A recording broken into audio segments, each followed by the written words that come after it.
And then the entrance begins. Your name is called out one by one, and you enter Jannah one by one, and you are called by the best names that used to be called in this world, and by your father's names, with the best of names. As you enter into Jannah, you get lost in the beauty of what you hear, what you see, and who you meet. Everybody runs off to their own palaces, their own belongings. Rasul ﷺ tells us in the Sahih Hadith that a person will go to their palace and to their property, and they'll know exactly where it is, exactly as they knew their homes in this world, and even better. Allah subhanahu wa ta'ala suddenly puts in your heart the know-how of how to get to your property. You know it because it belongs to you.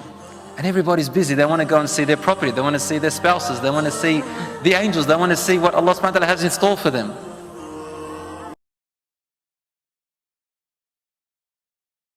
There are things that no eye has ever seen or ear has ever heard, and things which no heart has ever even felt. Which no heart has ever even felt. Everything you could ever imagine, from the beginning of Adam till the end of time, all the creativity, all the Hollywood movies that have put it in such a magical way for people to believe things that are not true. Prophet ﷺ said, in Jannah there are things that no feeling has ever even reached. You know what that means? It means that, you know how sometimes we have a feeling and we don't know how to describe it.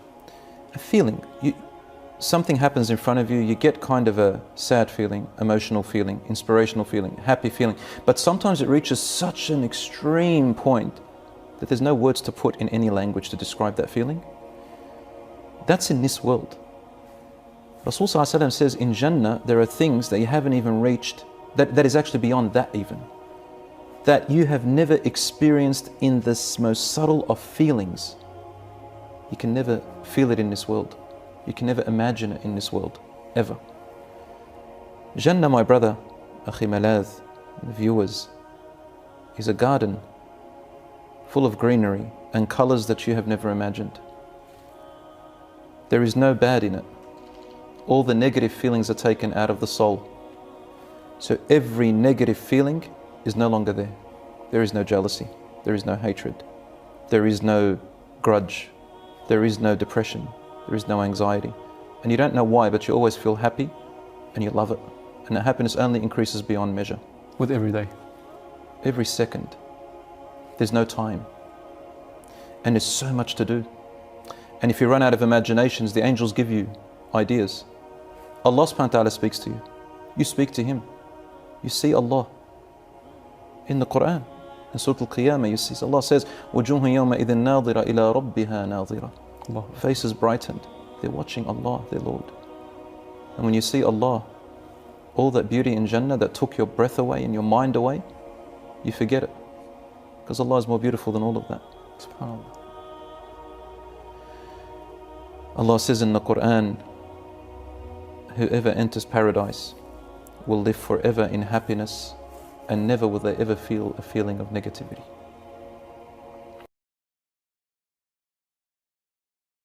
There'll be no sweat, no bad smells, nobody has to take a bath, nobody gets older, nobody gets tired, there is no wounding, there's no bad words, nobody has to work, there's no labor, nobody has to pay for anything, everybody has their own palace. Rivers. These are the quantities you will be experiencing in paradise. In paradise there are rivers of water, the taste of which never pollutes. And there are rivers of milk which never goes off. And rivers of wine that is sweet and delicious for those who drink. There are no bad effects in it, and it won't intoxicate people. It is white. They will be given to drink from a sealed wine, the end sip of which will be misk. And rivers of clarified honey. Rivers of Jannah, he says, they flow above the surface of the earth, in and around the pavilions of Jannah. If you ask about the trees of paradise, this is yet another bewildering topic. He alayhi salatu wasalam would say there is no tree in paradise except that its trunk is made out of solid gold. These trees are strange because not only do they provide fruit in the winter and summer alike, but these are also trees that produce the garments of the people of Jannah. Abdullah ibn Abbas, he says, if anybody in the people of paradise craves a fruit that he sees above him, that branch will automatically lower itself till it gets to your bedside, so that you pick and you eat as you wish. If you ask about the menu of Jannah, there is every type of fruit that you may want to choose from, and every type of meat that you may wish to eat from. Ya Allah, an announcement saying, eat and drink as you wish, because of the good that you used to do. If you ask about the women of paradise, then allow me, my brothers and sisters, to try to describe, just for a moment at least, that initial moment when you meet this individual. When the smile of this woman is enough to illuminate all of the gardens of Jannah. Can you imagine the roller coaster of emotion when you see this individual approaching you in Jannah? My brothers, she will come and she will sing to you, we are the honorable women who have been created for honorable men, and we look with the eye of contentment. What else will these women say? They will say, we are the eternal ones, and we are the safe ones, and we are the beautiful ones.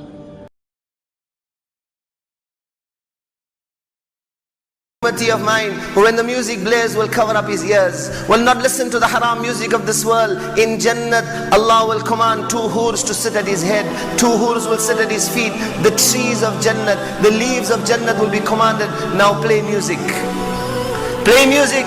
These women whose voices are such that if a dead man had to hear her, he would come to life. If a living person had to hear her, his liver will split as a result of joy. If she had to spit, the waters of the oceans of the world will become sweet. She will start singing, and the trees will start singing, and the birds will start singing. بِأَحْسَنِ صَوْتٍ سَمِعَهُ الْإِنسُ وَالْجِنُّ. Such a beautiful and a melodious orchestra will occur in Jannat for this Jannati that no insan or jinnat has heard the like of it. Your palace, minimum, made of golden bricks and silver bricks. It has been kept together with musk, pure musk. How? Allahu A'lam. And the light is humongous. It emanates from the arsh of Allah subhanahu wa ta'ala. That's the light of Jannah. There's no sun. Can a woman get pregnant in Jannah? I want children. He was a Bedouin.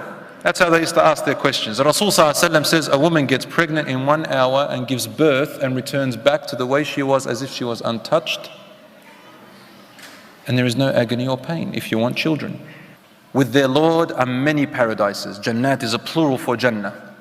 Jannat is plural for Jannah. Allah subhanahu wa ta'ala has installed many, many gardens for one single person, beneath which rivers flow. The standard look of Jannah, if you were to look at the floor, you know when you go outside and you walk and there's pebbles under you, you just sort of kick them aside. In Jannah they are pearls and diamonds. When you see your wife in Jannah, you're going to look at her and think, oh my God, it's the Hur al-Ain, Allahu Akbar. One thread of her hair, if it were to be shown on the earth, it will light up more than the sun. In the hadith, if she spat in the ocean, it will turn it all sweet. My brothers and sisters in Islam, the palaces are humongous. I can't even describe how big they are. One room in there, on standard level, is about 60 miles long. And how many rooms are in there? Uncountable. How many palaces are there in your land? Allahu Akbar. Count, and you'll keep counting, subhanallah. And in that palace, the angels have prepared an exquisite meal for you and your wife and the inhabitants of Jannah. There is a meal and a feast that you are going to receive. As a welcome to all the inhabitants of Jannah, what is it? First of all, you get appetizers. As in the hadith, the appetizer is, and be patient with me when you hear it, it is the most tender part of the liver of a whale. And when you say meat, or when you say all these things in Jannah, it tastes nothing like over here. And then you have tours, guides, who show you around Jannah. You come past these special rivers, they are 4 of them. And they exist throughout Jannah for all the inhabitants of Jannah. Let alone the rivers that are specifically for you. You have your own rivers, and you have rivers for all the people of Jannah who drink from. They are rivers of milk, a river of water that never goes off, a river of honey that is pure, and a river of wine. Again, don't think water of this world, milk of this world, honey of this world, or wine of this world. Yes. Then you get wine from a fountain called Salsabil, but it's not intoxicant. And then the feast comes along. The angels bring to you the meat of beef. It is a buffalo that has been grazing in the most tender parts of the grasses of Jannah since the day Jannah was created, prepared for you. And it will be slaughtered, and then you will eat from its meat. You will eat beef, and you're thinking to yourself, but I don't like beef in this world. Well, in Jannah it's not the same beef. And guess what? It's been mixed with all the spices and all the things that you love. And Allah has created these angels, or these people who make it, and they are chefs. Imagine being created a chef by Allah subhanahu wa ta'ala to do that. There are special creatures in Jannah whom Allah has created to decorate your palace. So forget about all the interior designers that you've ever thought of. These are the best. Allah has created them to decorate and design the interior of your palace. And the first thing that you are given is to quench your thirst. After all this time of waiting in the Day of Judgment, you are given wine, which is mixed with ginger, to refresh yourself in the waiting area. And you are with these beautiful people with bright faces. They're all smiling, they're all cheerful. They're all telling you, come and read my book. And you say, read mine. And they say, well, what about mine? Look what I've done here. And Allah subhanahu wa ta'ala has wiped away all the sins. No one knows them. They're a secret between you and Allah subhanahu wa ta'ala. You can never get enough of something. You can never get full. You can never get hungry. You don't go to the toilet. I see the young boys and girls here. You don't go to the toilet there ever again. So you don't have to worry about your mums and dads telling you, did you go to the toilet this morning? Up there's no toilet. You don't need to. There's nothing that smells anymore. There's nothing that, you don't sweat anything smelly. It's just pure enjoyment. You can never get enough of everything. You can swim in a river made of chocolate and eat chocolate fish if you want. And you will never get enough because there's no diabetes. There's no issues of overweight. There's no issues of underweight. There's no issues of anything.